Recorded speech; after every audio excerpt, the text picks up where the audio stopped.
And also from that perspective, history is changing. History is not static and finished and long gone. In, let's say, a model of simultaneous time, all lives and events are ongoing. They are not finished, so to speak.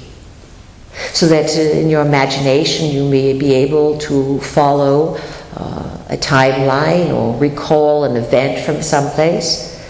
And from that linear trance perspective, it may seem as if that life ended. But even when you are in a life, it ends to some extent. And yet there is this quality in existence that nothing ends. Everything has the opportunity to resolve itself, to redo, to find positive outcomes, to make triumph out of tragedy. These are words, and yet they are keys to concepts. So let the concepts and the words sort of drift around you. You are working in group mind now, large group of people thinking, wheels turning, feeling, breathing, opening your chakras. We bring in energy. So do not belabor yourself, but experience in the now, and you will feel the changes that will come about. In the meantime, we will do our best to satisfy your logical minds with their questions, but remember, the answers that we give are not just words. They too hold concepts, ideas, echoes across time and space that can change our consciousness. All right, so let's turn it over to you and see what it is that is on your mind. Who would like to begin this afternoon's discussion, please? State your name loud and clear and ask your question. Susanna. You were talking about... Who is it, please? Susanna? Susanna, all right. You were talking about 2012 and what's going to happen to us regarding our consciousness. All right, so we're the questions about 2012 and consciousness. Yes, and I believe most people in the room would agree that there's going to be a raising of our consciousness. Absolutely. But some people also, like myself included, intuitively realise that there is a definite agenda to dumb down our consciousness. Yes. Via things like digital TV and other technologies. Let's repeat that in case it's not heard. So there is a raising of consciousness, which basically means that you yourself in the body become much more aware of things that were always there, or that you can pick things up, you can know things beyond, let's say, the terms of logic.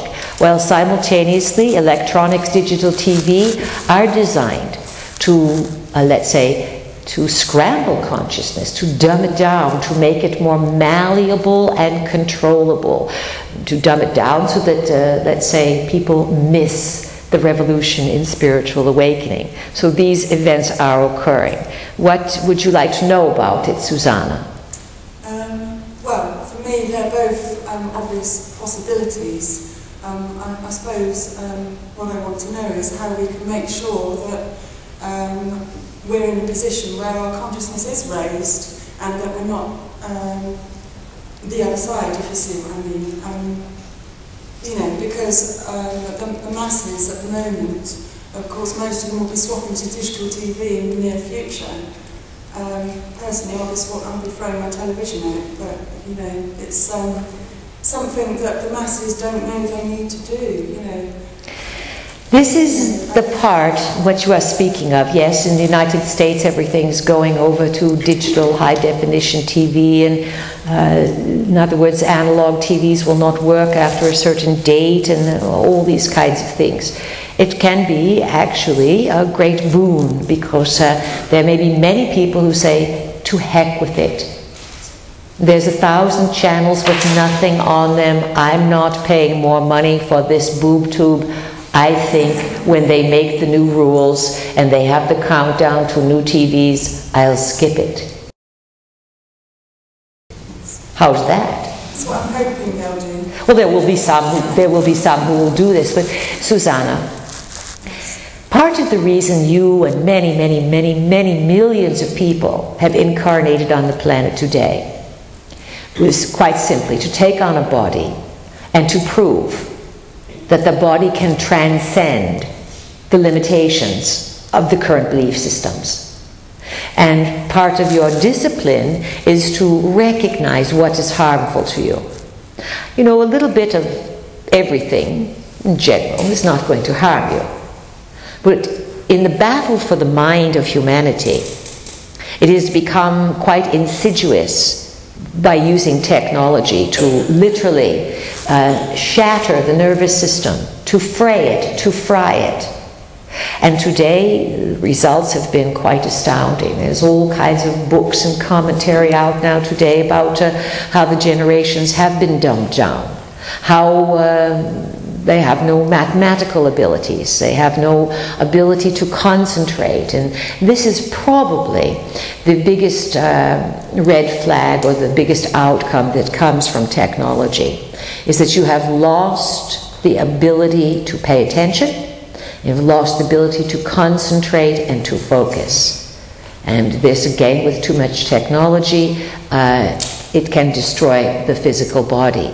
Some of you, we know, do computer work for a living, but some of you still spend too much time on the computer, sending willy-nilly, wasteful, unnecessary emails. Surfing the web because you have nothing else to do, and then you get all mixed up and attempting to sort out various disinformation. Now, we do not want to diss the web, so to speak, but we do want you to understand that you will reach a point of saturation, and people who do too much, they get overloaded, and they eventually can't focus, the body gets sick. And one of the things that's coming for humanity with this abuse of technology, this, let's say, gorging, and what's the other word for it? Gluttony, yes. This gluttony of technology will definitely come with a very, very heavy price. So how do you walk this line? Use technology as a tool to connect you to something that's necessary. Do not over-identify in it or get too comfortable in it or set up a home in it.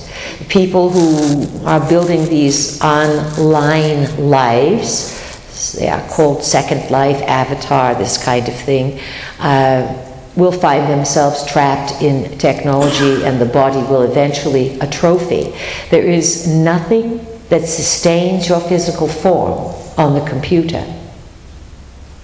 So again, use these tools to achieve your work and spend quiet time in nature. Go for walks, go down to the ocean, go up to the mountains, rivers, streams. Listen to nature, laugh with friends, have real events, not virtual events.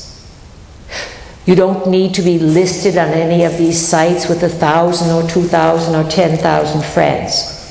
For the people who are putting their life online, they are putting their lives online.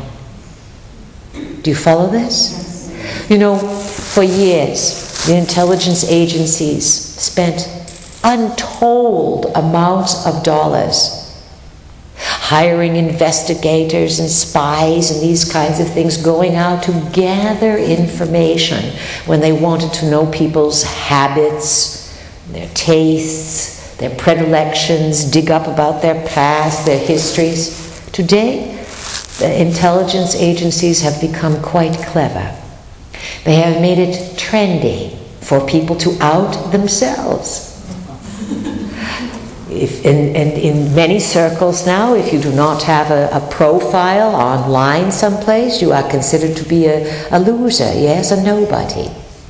So what's happened is people have put all kinds of information about themselves, some of it totally unnecessary with too much information, but the intelligence agencies are now able to have profiles